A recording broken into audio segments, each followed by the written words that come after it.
Okay, all right. Enough, Corey. Oh, we were pretty much jamming out there, weren't we, Chad? Yeah, we were, for sure. That's why you're here at the beginning and not in your crib. You normally have to get you out of your crib, right? Yeah, I'm normally down there, and then you call me. Exactly. Let's see here.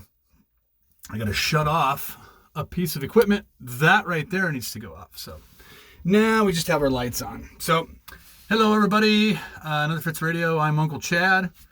Corey. Hello everybody. Hey, thank you, Corey. Yeah, just a normal episode here today. It's over Memorial Day weekend. Being a veteran, sort of, I like these types of weekends. But I know that there's a lot of people out there that did a lot more during their service. Yeah, I know that people say it doesn't matter, but it matters to me. So I actually look at my Peace Corps service as having done more for my country and the world than being in the Navy Reserves. But I do get a lot of benefits from having been in the Navy Reserves. So happy Memorial Day to all you vets out there. So what do we got going on here? We have, let's see, last time we read The May-June Baby Bug, right? Yeah, you read that book and it went pretty quick. Yep, and the thing of it is today I'm reading a book that's not as quick. So we need to get through our hobo slang and news and get to reading the Giant Jam Sandwich, which is right here. It's a longer book. So don't want to lollygag, Corey. What does lollygag mean, Chad? It's actually a Navy term, I think, that means like look around like with your head on a swivel, like or lollygagging or just like hanging out and not doing anything, which I do a lot of. Lollygagging. No, okay, I remember that. Yep. It's not as cool as hobo slang, though, is it?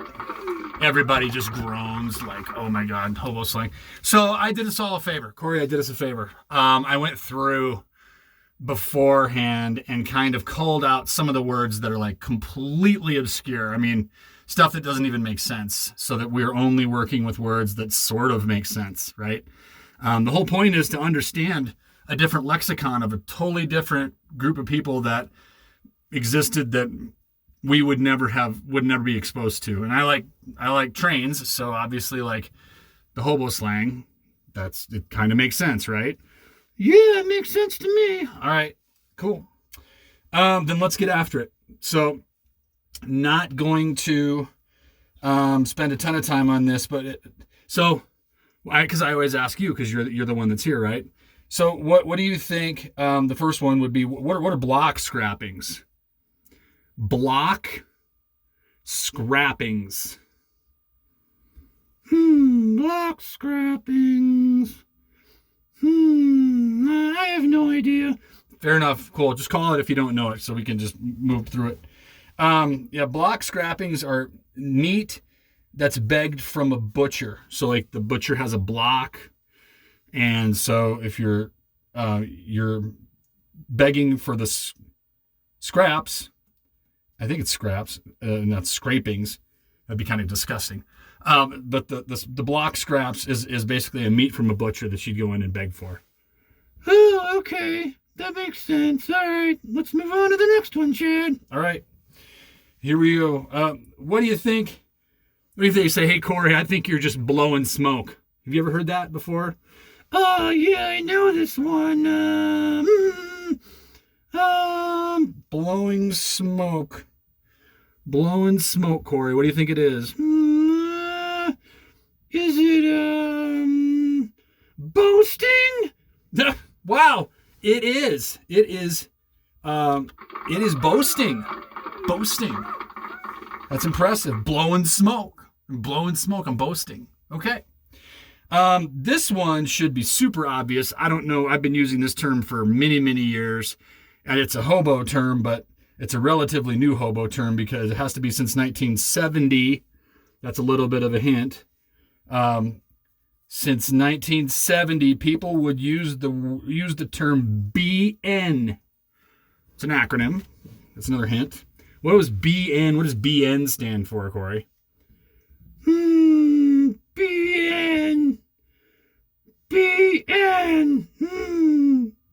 Shoot, man. I know this one too, because I've heard you talk about it before.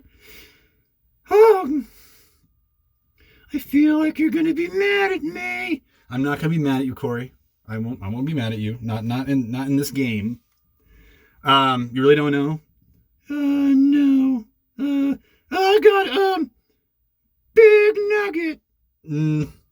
No, that's not what it stands for. It doesn't stand for Big Nugget.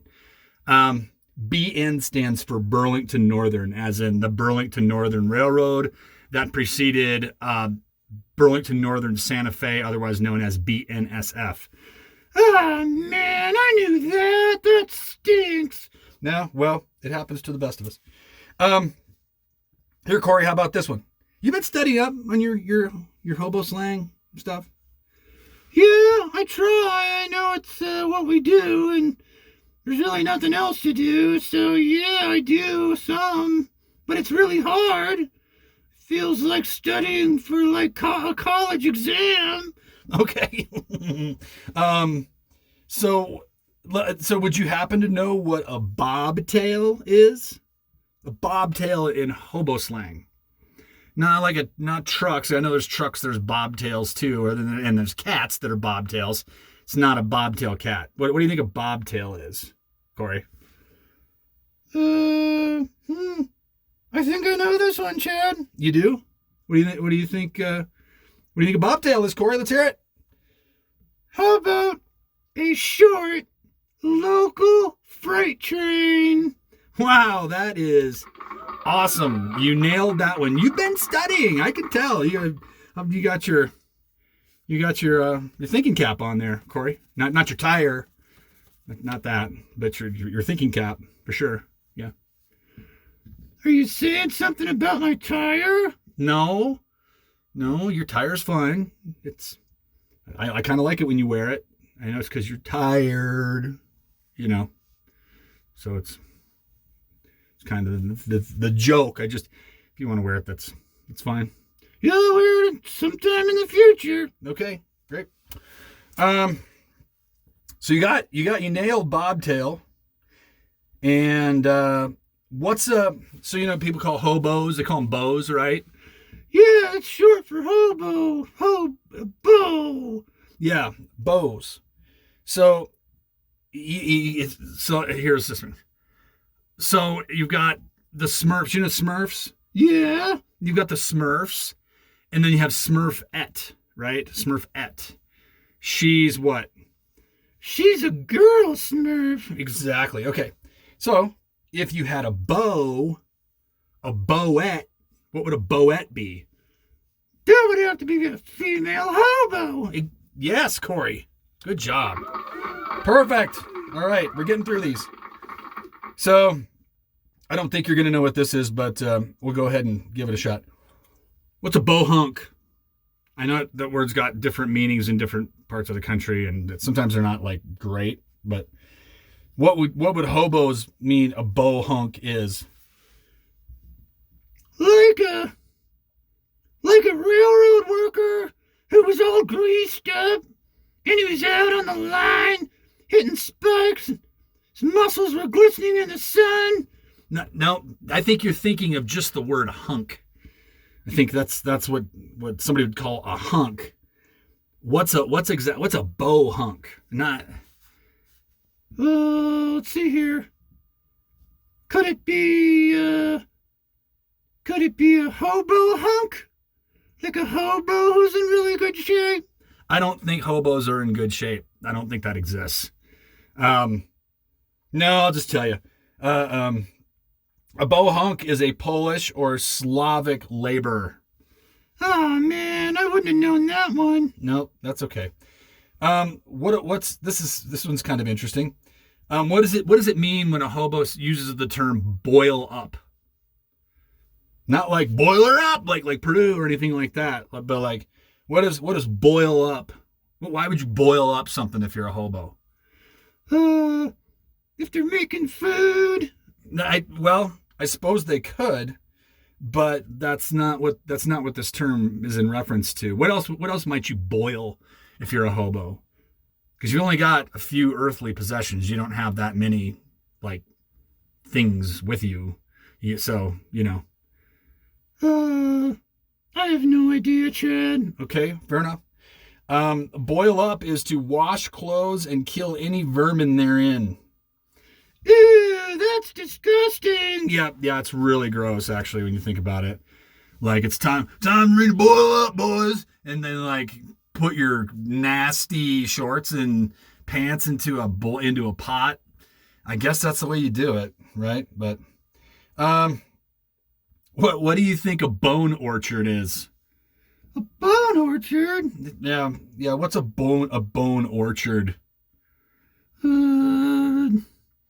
I really don't know. These terms are insane. Yep, you're right. They are.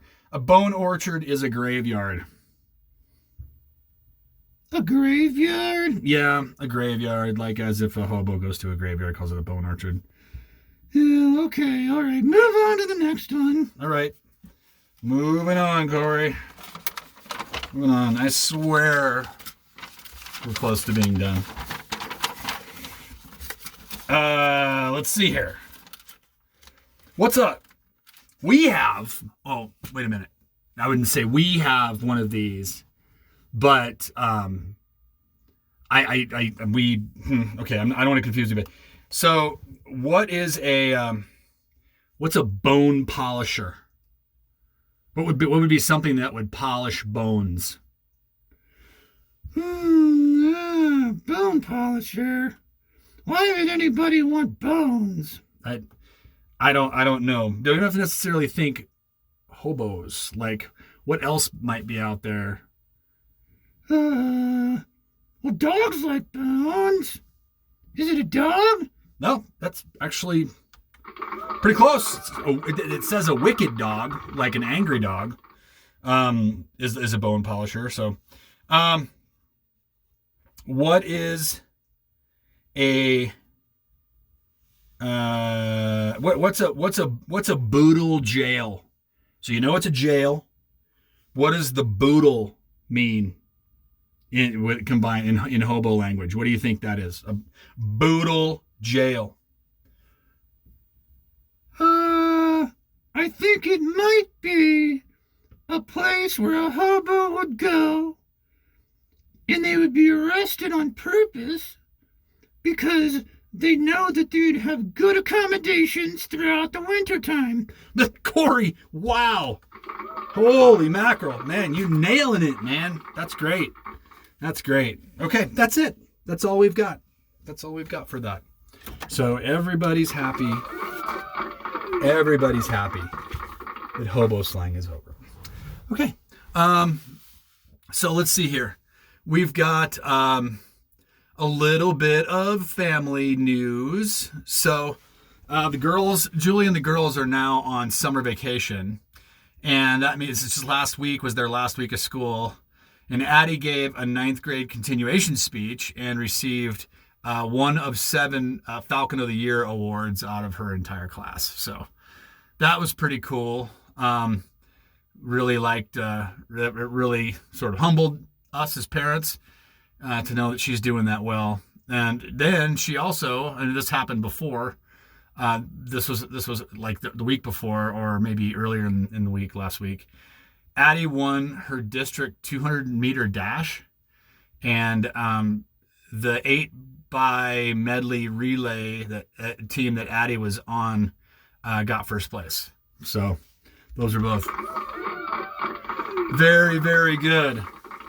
Is she really that fast? She's really fast. Like she can get after it. She's just kind of a beast, you know. Wow, that's really impressive. Yeah, and Falcon of the Year. Yep.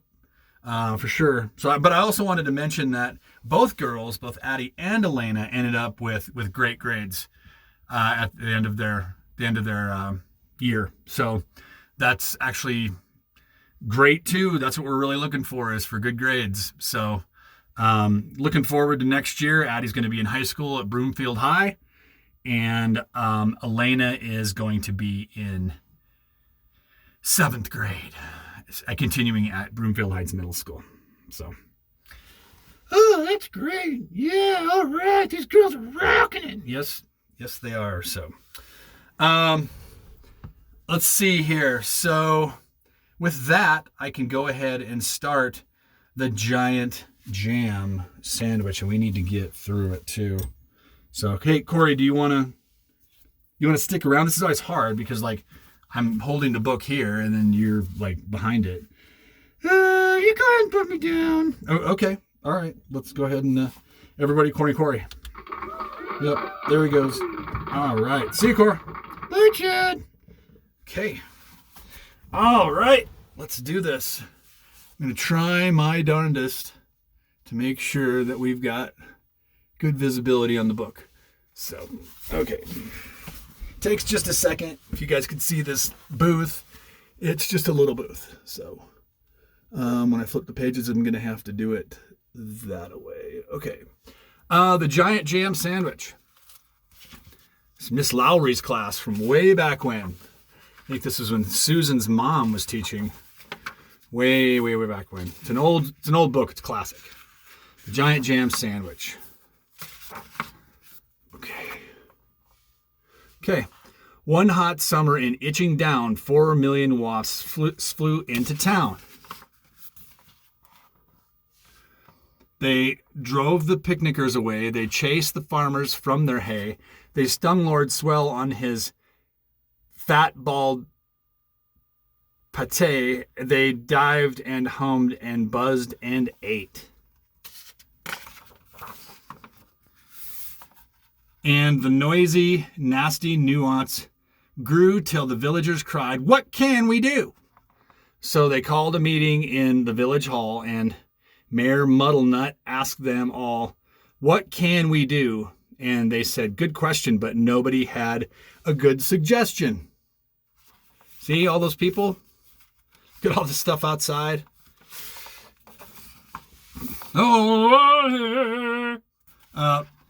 Then Bap the baker leapt to his feet and cried, "What do wasps like best to eat? Strawberry jam. Now wait a minute. And if we made a giant sandwich, we could trap them all in it."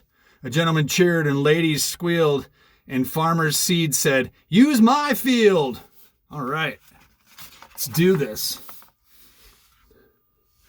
Bap gave instructions for the making of the dough. Mix flour from above and yeast from below. Salt from the seaside, water from the spout. Now thump it, bump it, bang it about. While they were working and working hard, some more made a tablecloth out in the yard. When they were done, the dough was left to rise till the loaf was a mountain in shape and size. They hitched it up with a bit of fuss to tractors, cars, and a village bus, and took it to the oven they had made on the hill, 50 cookers in an old brick mill. 4 hours and hours they let it cook. It swelled inside till the windows shook. It was piping hot when they took it out, and the villagers raised a mighty shout. "Isn't it crusty? Aren't we clever?" But the wasps were just as bad as ever. Wasps are nasty. Like, people, every time they see an insect, like a stinging yellow insect, they're like, "Oh, it's a bee." It's not, probably not a honeybee. Like, it's probably a yellow jacket. Could be a wasp. It's probably not a bee. Bees get bad reputations, and they shouldn't. Anyway, I digress. Oh, look at that. Look what they're doing here. Okay. The loaf was left to cool, and then the people watched while 6 strong men took a great big saw and sliced right through. Everybody clapped, and they cut slice too. The village bus, they all agreed, would spoil the fields of Farmer's Seed, so 8 fine horses pulled the bread to where the picnic cloth was spread. Those are some strong horses, man. A truck drew up and dumped out butter, and they spread it out with a flap and flutter. Spoons and spades, slap and slam. And they did the same with the strawberry jam. It's got a tractor on it, like driving a tractor on a piece of bread. That's funny. You guys see? Meanwhile, high above the field, 6 flying machines whirred and wheeled, ready for the wasps to take the bait. And then there was nothing to do but wait. Look at all those wasps, man. Woo-wee! Suddenly the sky was humming. All 4 million wasps were coming. They smelled that jam. They dived and struck, and they ate so much that they all got stuck. The other slice came down, ker-splat, on top of the wasps, and that was that. There were only 3 that got away, and where they are now, I cannot say. Man, it's a good plan. But they never came back to Itching Down, which is not a waspish sort of town, but a very nice place to dance and play, and that's what the villagers did that day. I bet they did.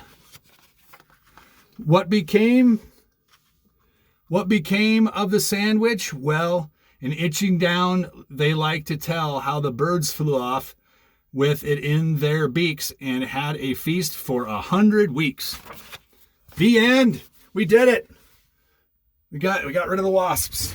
All right. That's awesome.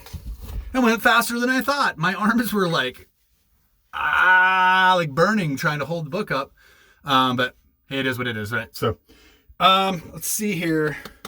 Yeah. So the next book that we're going to read after this, is The King Who Reigned. The King Who Reigned. Get it? Would a king reign like that? Or would a king reign in a different way? So it's a book about a play on words. So kind of figured it'd be fun. So, all right. Well, with that being said, kids, I'm going to go ahead and exit out of this place.